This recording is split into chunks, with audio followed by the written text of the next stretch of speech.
First of all, thank you to UPSC Time, and I think this is a very wonderful collaboration for someone like me who has had no peers while preparing for the examination, who were also preparing for the UPSC examination.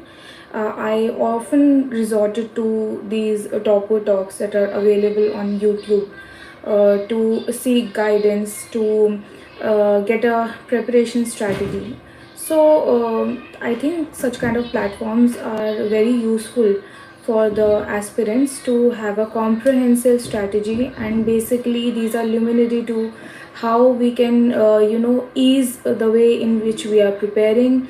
It basically makes the UPSC journey, which seems so onerous, it makes it seem quite achievable and possible. So yeah, I'll now start with the preparation, because there is a paucity of time and we are already starting late. I will now jump right into the preparation, starting from the prelims. First of all, I took 1 year, that is 2017, to take my coaching classes. During that time, I took coaching for both general studies and for my optional. After that, in 2018, I actually started the proper self-study. So now what comprises of this self-study, I'll just get into that. Okay, so yeah, first of all, for prelims, I hope I'm audible, and so I'll get into the prelim strategy. First of all, for prelims, there are a few areas, for example, the mock test, the static portion, and the current portion, and all three have to be prepared side by side. So starting with the mock test, I think be it Insight or Vision or any kind of such coaching academies, they provide really good mock test options. What I have done during my prelims preparation was that I took about 30 to 40 test series, and approximately 25 and 30 I have solved myself in the time duration that is given, which is 2 hours. And for the rest 10 to 15 mock test मैंने खुद थोड़ा सा answers देख के उनको solve किया. After that, during the 2-3 months before the prelims, I have revised these 30 to 40 test series again and again and again. तो ये एक बहुत ही ज़्यादा इम्पॉर्टेंट पार्ट रहा मेरी प्रिपरेशन का. अदर देन दैट, जो सेकेंड पॉइंट है विच इज़ न्यूज़पेपर रीडिंग, ये मैंने अपने प्रिपरेशन सेल्फ स्टडी में थ्रू आउट किया है. ये पूरा साल 1.5 साल जब तक मैं प्रिपरेशन कर रही थी, newspaper reading was a part of my habit. Every day early morning I would read both Indian Express and Hindu. During the last 2 months before the prelims, I stopped reading the newspaper. Instead, I focused on consolidating all the current affair notes that I had made and that were available in the market. आपको किसी भी अच्छे coaching centre के current affairs के consolidated notes मिल सकते हैं. Be it Vision, be it Insight, Vajiram and Ravi, there many coaching centres. वो लोग मंथली करंट अफेयर्स निकालते हैं, एंड आप उन्हें अगर पढ़ेंगे तो you will be able to create those consolidated notes that are required. और ये आप सब्जेक्ट वाइज कर सकते हैं, starting from your international relation, polity, environment, etcetera. Then comes the static portion. Static portion के लिए lot of serious aspirants already know there are defined books in the market. For example, for polity there is Lakshmikant. For economics there is Shriram. There is Shankar for environment. And TN board के लिए TN board ancient history का काफ़ी अच्छा comprehensive material देता है. For modern history there is spectrum. तो ये आपका स्टैटिक पोर्शन होता है. ये आप साल जब आप अपना देते हैं यूपीएससी का, उसमें प्रिपेयर तो करते ही हैं, एंड इसी को आप रिपीटेडली रिवाइज करते हैं. तो अब आपके ये जो 3 एरियाज होते हैं प्रीलिम्स में, be it the mock test which you will revise, and be it the newspaper and making those consolidated current affair notes, and finally your static portion. So this is how one prepares for the preliminary examination. Now coming to the second part of the examination, which is the mains. Mains में again we will divide these into different categories. First of all, there is your static portion. Again, for static portion आप अपना syllabus देखते हैं. Syllabus में आप ये देखते हैं कि हर टॉपिक क्या है. टॉपिक की अंडरस्टैंडिंग के लिए आप बहुत सारे कोर एरियाज़ को कवर करेंगे, खुद नोट्स बनाएंगे. For example, it can be any topic. It can be a food processing industry which is given in GS3. आप क्या क्या देखते हैं उसमें? You will see current status of that topic, if there are any reasonable and challenges to that area, if there are any government schemes that are there in of that area जो कि अभी applicable हैं, जो अभी चल रही हैं उस टॉपिक पे, and then there will be the scope and significance जो आप चेक करेंगे. फॉर एग्जांपल, एक फूड प्रोसेसिंग इंडस्ट्री होती है तो उसका overall significance in the nationwide क्या रहता है, what are its implications to the farmer. तो आप इस तरीके से, चाहे वो करंट स्टेटस हो, उस टॉपिक पे कुछ स्कीम्स हो जो कि प्रेवलेंट हो, या फिर कुछ चैलेंजेस हों और स्कोप एंड सिग्निफिकेंस हो, इन सब के आप कंसोलिडेटेड नोट्स बनाते हैं, आप पॉइंट्स प्रिपेयर करते हैं. यही पॉइंट्स जो हैं काम आते हैं अल्टीमेटली आपके आंसर राइटिंग में. Finally, for every topic what is the most crucial thing is कि एक वे फॉरवर्ड हर टॉपिक का होना चाहिए. अगर GS3 है, GS3 में आपके इश्यूज हो सकते हैं जैसे कि transportation and problems of road network for farmers, or it can be marketing and a lack of it, which causes hindrance to a good price realization for the farmers. ऐसी हर चीज़ के लिए जो जो challenges हैं उनके लिए एक अच्छा वे फॉरवर्ड क्या हो सकता है, ये बनाना नोट्स में ज़रूरी है. इस तरीके से आप कॉम्प्रहेंसिवली अपने स्टैटिक पोर्शन को कवर कर पाते हैं. Now coming to the second part of the mains preparation, which is your current affairs. Like I said, I was preparing and reading the newspapers the whole year, and from there I was also preparing the notes. And current affairs में what can also help is the monthly magazines that come out. उन monthly magazines में topic wise issue, again उसके challenges, way forward, ये सब दिया होता है.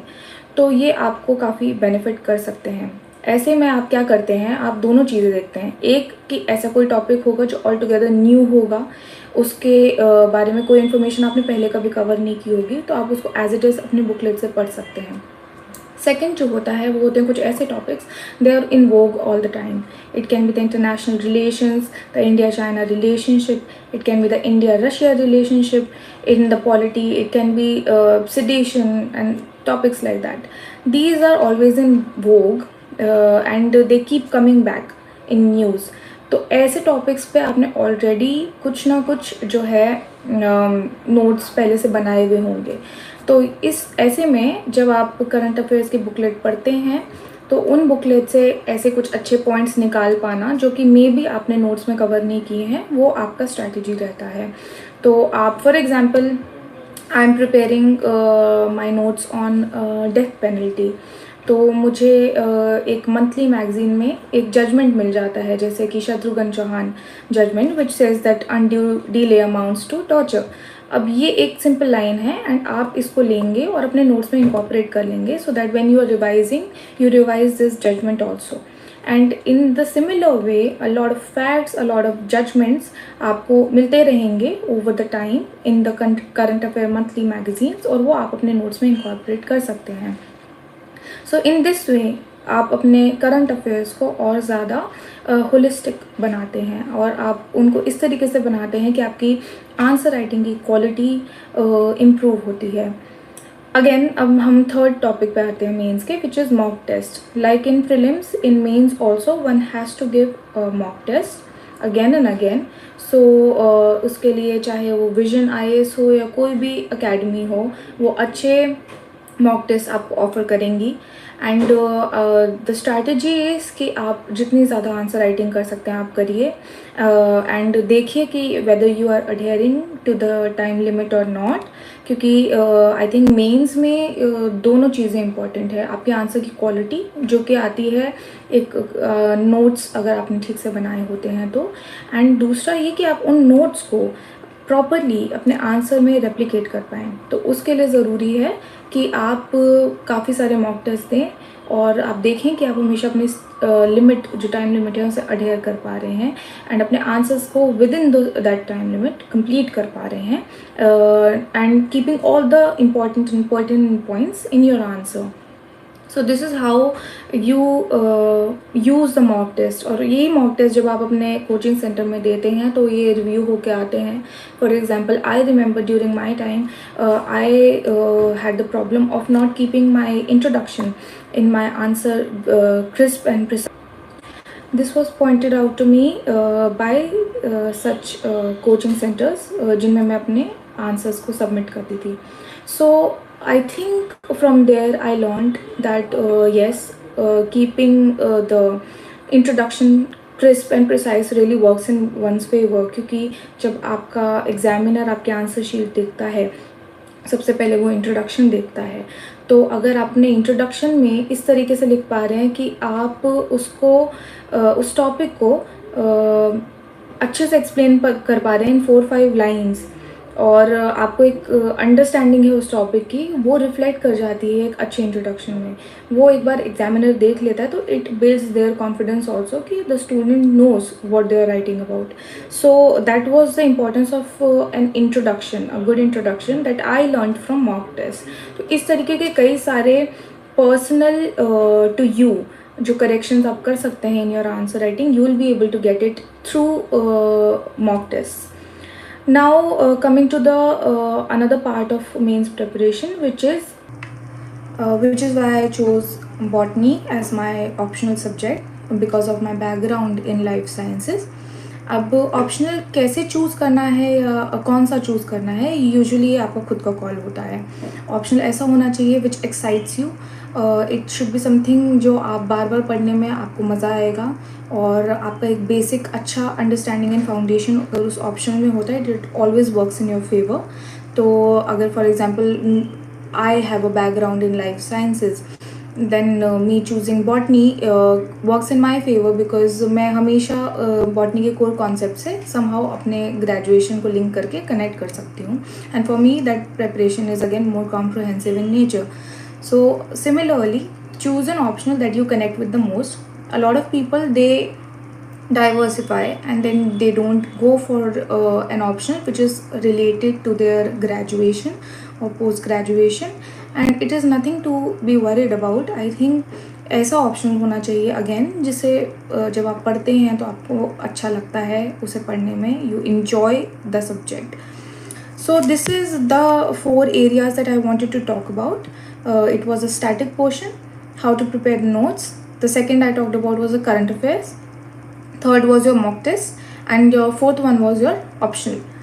Now coming to the interview, I have prepared some notes for how to prepare for the interview. कुछ comprehensive चीज़ें जो मुझे लगी मेरे काम आई, वो I hope आप लोगों के काम आए. So first of all, interview के लिए जो सबसे ज़्यादा important चीज़ रहेगी, that would be your DAF, which is basically your holy book. That is what you are going to refer again and again during your preparation for the interview. Why I say so is because almost everything that is going to be asked would be somehow in one way or the other connected to your DAF. Of course, there will be current affairs questions also, but that is something that everybody has to face. So the maximum portion of it in the interview which will be asked would be connected to your DAF. So now that we have established that there is immense importance of DAF, how to approach the interview preparation? First of all, there should of course be the static knowledge of yours जो कि आपके interview में आपको काम आएगी। ये static knowledge आपकी polity की होती है, इंटरनेशनल रिलेशंस की होती है, आपके एनवायरनमेंट की होती है, कभी कभी बेसिक डेफिनेशंस पूछ ली जाती हैं। तो ऐसे सिनेरियो में वो स्टैटिक नॉलेज जो आपने मीन्स में गैदर की होती है वो ही आप अपने इंटरव्यू में यूज़ करते हैं एंड आपको वो काम आती है. You can always recall the basic definitions as simple as something like what is biological oxygen demand. It is an environment related question to what is the Keshwanand Bharti case. Things like that are often asked in the interview also. So that is a static portion और अगर वो आपने mains में तैयार कर रखा है तो आप ऑफ कोर्स उसको रेप्लिकेट इंटरव्यू में भी बुक कर सकते हैं। Now comes the current affairs. Interview से पहले 5-6 महीने जो भी everything that is pertinent to the GS usually आप उसके नोट्स बनाते रहिए। I think it is always important that एक second, yes, I hope I am audible, I think there is some problem. Okay, yeah, so as I was saying that in the current affairs what would be important is कि जो भी current affairs में news चल रही है, अगर आप उसका कॉम्प्रहेंसिव नोट बना पाएँ कि क्या न्यूज़ है, उसके क्या इश्यूज़ हैं, उसका क्या वे फॉरवर्ड हो सकता है, इन सारी चीज़ों को आप नोट डाउन करिए एंड छोटे पॉइंट्स रखिए, because one has to remember कि interview is just going to be 30-35 minutes long, so you are not writing a mains answer, you are just going to give 2 or 3 points। तो better है जो सबसे अच्छे points रहते हैं, सबसे most pertinent to the topic in question, आप उनको नोट डाउन करें और उनको रिवाइज करें। अगेन इंटरव्यू से पहले आप newspaper reading is must, and be it the Hindu or the Indian Express, keep in touch with the newspaper, and from there only you will get all the material that is required for you to make those notes that I'm talking about. Again ऐसा भी होगा कि कई सारे topics होंगे इन the current affairs which would be repetitive in nature, you might already have learned them during your means preparation. It can be something like an anti defection law, and कुछ political party में ऐसा हो सकता है कि किसी ने कुछ एंटी डिफेक्शन मोशन चला हो, तो ये ऐसी चीज़ है जो कि आपने अपने प्रीलिम्स के टाइम पे भी पढ़ ली होती है, अपने मेंस के टाइम पे भी पढ़ ली होती है। अब ऐसी चीज़ को आप क्या करेंगे, आप अपने नोट्स जो बनाएंगे तो अपने स्टैटिक पोर्शन जो आपके पास पहले से जिनके नोट्स होंगे उन्हीं में से कंटेंट आप लेंगे। उसके अलावा आप क्या करेंगे कि उन नोट्स के साथ आपको जो न्यूज़पेपर में कुछ एक्स्ट्रा पॉइंट्स अच्छे मिल गए होंगे, जो कि it can be a challenge that is presently there, और it can be a way forward that the editor is suggesting in the newspaper, you write those things down and आप उनके इस तरीके से नोट्स बना सकते हैं। Next thing in the interview which is very important is your home state, district, father and mother का district जो होता है, इन सब चीज़ें आपको लगता होगा कि ये भी पूछ ली जाती हैं, तो इनको प्रिपेयर कैसे करना है, that is a question that is often there in everybody's mind.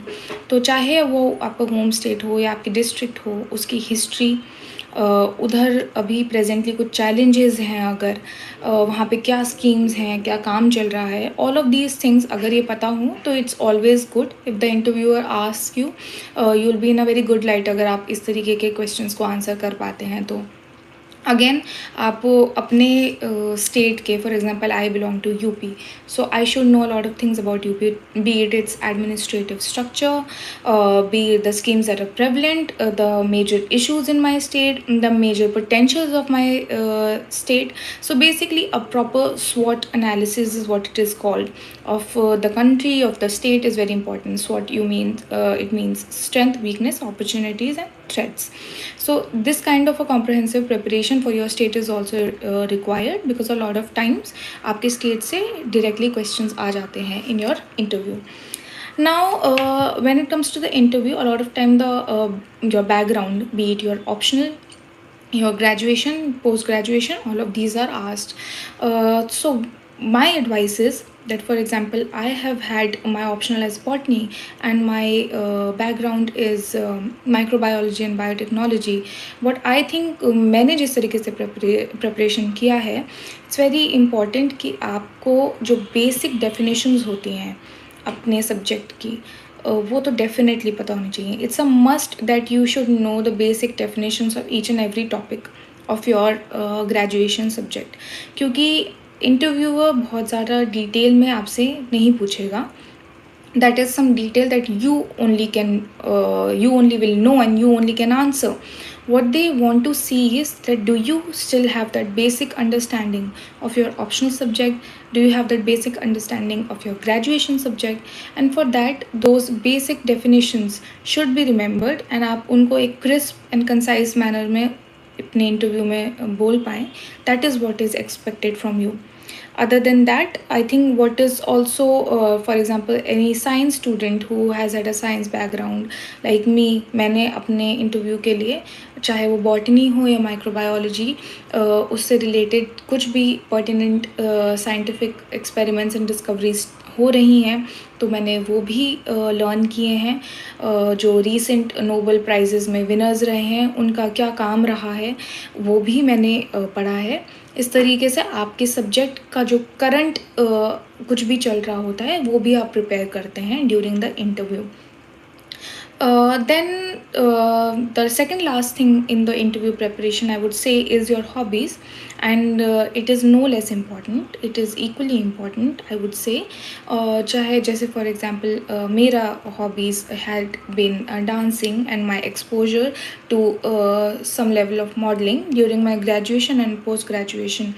So at that time मैंने जो भी काम किया, मेरा क्या एक्सपोजर रहा, what I have learned, in what industries specifically I have worked in, ये सब चीज़ें. और other than that, the static portion of such subjects also, for example, what is the history of dance, who was the first choreographer, and what is the difference between dance and choreography, as little as this, ये भी अगर पता हो तो when an interviewer asks you something about your hobby, इससे पता चलता है कि आप अपनी हॉबी को बहुत डेप्थ में समझते हैं and you actually are passionately following it. So इसके लिए आप अपने हॉबी से रिलेटेड जो भी क्वेश्चंस आपके दिमाग में आते रहते हैं उन पे 1-2 लाइन का एक आंसर रेडी रखना हमेशा फिजिबल रहता है. It really helps you during your interview. And the last thing that I would want to cover in the interview preparation is, for example, there is one category of the prizes that you may have won, some exposure that you may have got, any leadership position that you may have been in. So ऐसे सारे mentions जो आप करते हैं अपने DAF में, उन mentions के बारे में आप कुछ बोल पाएँ व्हेन आस्क्ड कि अच्छा आपको ये प्राइज़ मिला था तो ये क्यों मिला था, आपने इस पे क्या काम किया. तो that background of it is very important, और उसके बारे में आपको अच्छे से पता होना चाहिए कि जब आपसे पूछे तो कोई भी पार्ट आपके डैफ का फेक नहीं लगना चाहिए. It should not appear that you have just written it down in your DAF for the sake of it. It should really appear कि yes, you have proper knowledge of whatever is mentioned in your DAF and you have had proper exposure to those things. So now this is the interview preparation.